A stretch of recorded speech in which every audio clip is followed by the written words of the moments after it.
안녕하세요, 공짜창업입니다. 이번 영상에서는 제가 이제 맨날 말로만 말씀드렸잖아요. 굉장히 뭐 기술력보다는 제조 능력이 되게 중요하다. 실제로 내가 이걸 사업을 진행해내는 게 되게 중요하다. 이런 말씀 계속 했는데, 사실 많은 분들이 제조 능력을 다 갖추고 있는 건 아니란 말이에요. 특히 대학생들 같은 경우에는. 그냥 아이디어만으로 도전하는데, 과연 어떤 아이디어를 해야 되느냐, 실제적으로 내가 과연 무엇을 할 수 있느냐, 뭐 그런 부분에 대해서 적합한 예시를 제가 좀 한번 찾아봤어요. 그러다가 너무 괜찮은 아이템이 있어가지고 여러분들한테 한번 보여드리려고요. 아이디어 창업은 이런 식으로 해야 된다. 이렇게 이해를 하시면 될 것 같습니다. 바로 비닐 쉘터입니다. 비닐 쉘터. 어때요? 여러분들 어떻게 느낄지 모르겠는데 저는 정부 지원 사업으로 처음 어떤 지원 사업을 받아서 운영을 할 때 만약에 이런 제품이 없었다면 너무나 훌륭한 초기 스타트업을 위한 아이템이라고 생각을 해요. 자, 왜 그러냐? 일단 이거 제조가 너무 간단하죠. 지원금 몇백만 원만 가지고 있어도 바로 제품 만들어서 그거 바로 시제품으로 만들 수 있고, 시제품이 뭐예요? 그냥 양산도 할 수 있겠구만. 그죠? 여차하면은 외주가 아니라 그냥 내가 장비 좀 사가지고 재료 가가지고 내가 가내수공으로 만들어서 팔 수도 있을 정도로 너무 간단하잖아요. 근데 수요처는 또 확실해요. 등산을 가는 사람들 이거 안 사겠어요? 그러니까 이건 뭐 명백하게 팔릴 만한 그런 컨텐츠잖아요. 너무 간단하게 만들 수 있는데 진짜 정말 제대로 된 아이디어 상품이죠. 네.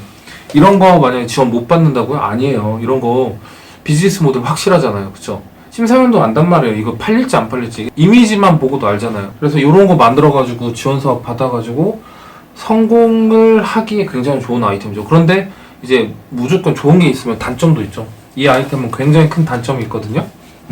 어떤 단점이냐? 여기 보시면 아시겠지만 어때요? 경쟁자들이 되게 많죠. 그러니까 아마 이 많은 제조업체들 중에서 분명히 어떤 누군가가 먼저 만들었을 거예요. 만들고 이게 잘 팔리고, 그리고 나도 비닐 만드는 회사인데 이거 조금만 응용하면 나도 만들 수 있겠네? 해가지고 다 이 시장에 들어갔겠죠. 지금 여기 쿠팡인데 여기에서만 유사 제품 한 20개 정도가 나오네요. 가격도 다 다르고 아이디어가 나오자마자 얼마 지나지 않아서 바로 단가 싸움으로 넘어가는 그런 치열한 레드오션으로 넘어가는 거죠. 근데 이거는 우리가 감수를 해야죠. 그래서 이거를 그러면 특허로 보호를 할 수 있느냐? 당연히 특허로 보호가 안 돼요. 그래서 제가 이거를 또 저 혼자만 말하면 너무 신뢰성이 떨어질 것 같아서 특허 사무실에서 사무장으로 계신 분이랑 직접 얘기를 하고 이 특허 부분을 한번 이야기를 해봤거든요. 그분이 얘기를 한 내용이에요. 자, 이게 특허가 어려운 이유가 일단 첫 번째는 이거를 특허로 출원을 한다고 하더라도 형질이나 형태를 변화시켜서 새로운 특허로 그냥 내버리면 된다는 거예요. 그러니까 예를 들어서 지금 원형으로 그런 쉘터가 만들어졌다면 그걸 사각형 모양으로 바꾸면 형태가 바뀌죠. 그걸로 출원을 하면 되는 거예요. 그리고 지금 예를 들어서 이 천이 뭐 OPP? 이런 특수한 어떤 비닐로 만들어졌는데 그거를 또 새로운 형태의 더 질긴 비닐로 만들면 또 문제가 없어지는 거예요. 또 그걸로 출원을 하고 뭐 더 나아가서 여기다 창문이라도 하나 만들면 그것도 또 개선 특허가 되잖아요. 또 거기서 진행을 해 나가는 거죠. 그러니까 실제적으로 이 제품에 대한 특허 보호가 좀 의미가 없다. 네, 그렇게 말씀을 하시더라고요. 저도 당연히 그렇게 생각을 하고요. 특허 전문가라 그런지 또 이야기를 하니까 대안까지 또 얘기를 해주시더라고요. 네, 저한테 얘기해 주신 대안을 저는 얘기를 드릴 건데 여러분들이 한번 생각을 해보고 내가 이거를 적용할 수 있을지 없을지 여러분들 한번 생각해 보시기 바랍니다. 일단 저한테 얘기를 한 게 뭐냐면 청구항을 넓게 설정을 하는 거예요. 그러니까 이게 뭐냐면 다른 유사 특허가 나오지 못하도록 모든 걸 포함하는 그런 넓은 형태의 특허를 내버리는 거예요. 그런데 이런 거 특허 내주겠는 거예요? 안 내줘요. 이런 거는. 그러니까 특허는 우리 아이디어나 컨셉을 내주는 게 아니에요. 아이디어나 컨셉을 내주는 게 아니라 그걸로 인해 만들어진 어떤 형질이나 형태를 특허로 보호를 해준단 말이에요. 그래서 이렇게 넓은 청구항을 내기가 실제로 불가능해요. 그런 걸 이제 원천 특허라고 하는데 원천 특허가 그래서 기술적인 부분이 아니고서는 이렇게 아이디어로는 원천 특허를 받는 게 불가능해요. 우리 떼수건 아시죠? 떼수건. 떼수건도 어떻게 했어요? 뭐 이렇게 했기 때문에 더 편리하게 때를 밀 수 있다. 이걸로 특허를 낸 게 아니라 이렇게 손잡이 형태로 장갑같이 손을 넣는 형태로 특허를 냈다. 그래서 그런 실용신안을 20개 정도를 냈대요. 그러니까 다양한 형태 모양으로 장갑 형태도 있고 뭐 네모난 것도 있고 동그란 것도 있고 이런 식으로 해서 실용신안을 엄청 많이 내가지고 그 중에서 일부를 사업화를 했다고 하거든요. 뭐 그런 방법도 있죠. 그러니까 그 청구항을 넓게 설정하는 거는 이제 저한테 말은 해주셨는데 이제 거기서도 불가능하다고 얘기를 했고 제 입장에서도 그건 안 된다. 저는 좀 안 될 거라고 생각을 해요. 자, 그리고 두 번째는 아까 제가 떼수건 얘기한 것처럼 어차피 넓은 청구항은 내지 못하지만 다양한 청구항을 가진 특허를 내면 된다 이런 말이죠. 그러니까 예를 들자면 여기는 지금 동그란 형태의 비닐 쉘터가 있지만 뭐 네모난 형태의 비닐 쉘터, 세모난 형태의 비닐 쉘터, 뭐 창문이 있는 거 없는 거 또는 비닐을 어떤 종류로 하는 거 그거를 각 종류별로 몇십 개를 특허를 다 내버리는 거예요. 그래서 어떤 경우에도 다 걸리도록. 물론 그렇게도 할 수가 있겠죠. 아까 말씀드렸듯이 떼수건이 그렇게 한 거예요. 예. 20개 정도를 냈대요. 근데 이건 또 엄청난 단점이 있어요. 뭐가 단점이 있냐? 특허 출원 비용이 엄청 많이 나오겠죠. 그러니까 내가 특허를 출원할 수 있다면 등록비만 내면 되니까 간단한데 특허를 출원을 직접 할 수 있는 사람이 세상에 얼마나 있겠어요. 저도 잘 못하는데. 보통 변리사 껴가지고 특허 출원하면 한 건당 성공보수까지 합쳐서 한 400만 원 잡아야 되거든요. 그럼 10건이면 4천만 원이네요. 그쵸? 그러니까 이제 내가 공부를 해서 특허를 내가 내면 또 모르겠네요.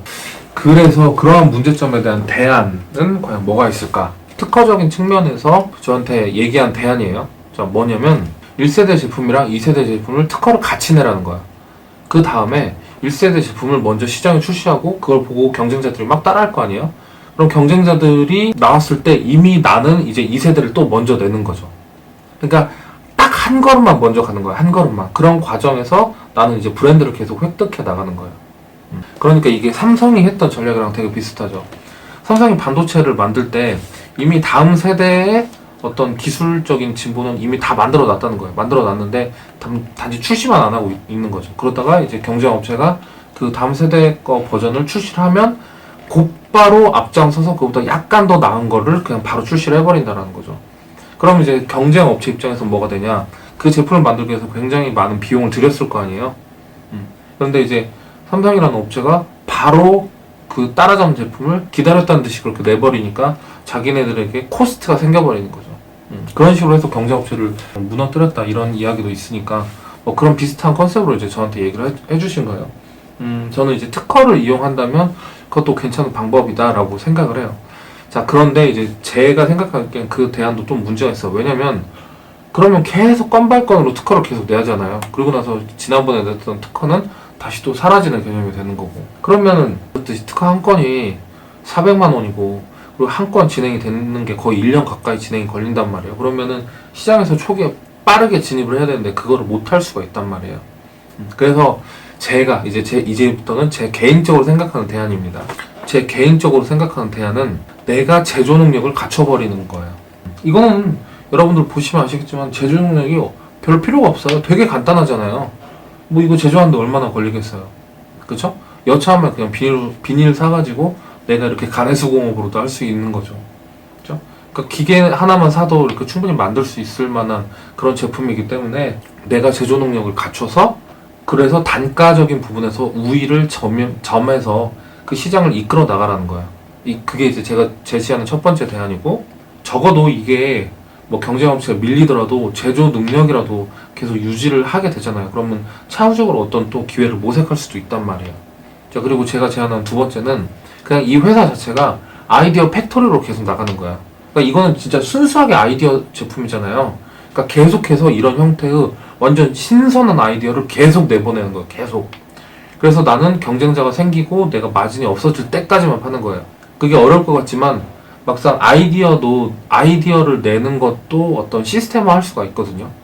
그것만 시스템화하고 그리고 최적화된 기업이 되는 거죠. 그래서 빠르게 새로운 아이디어를 계속해서 내는 거죠.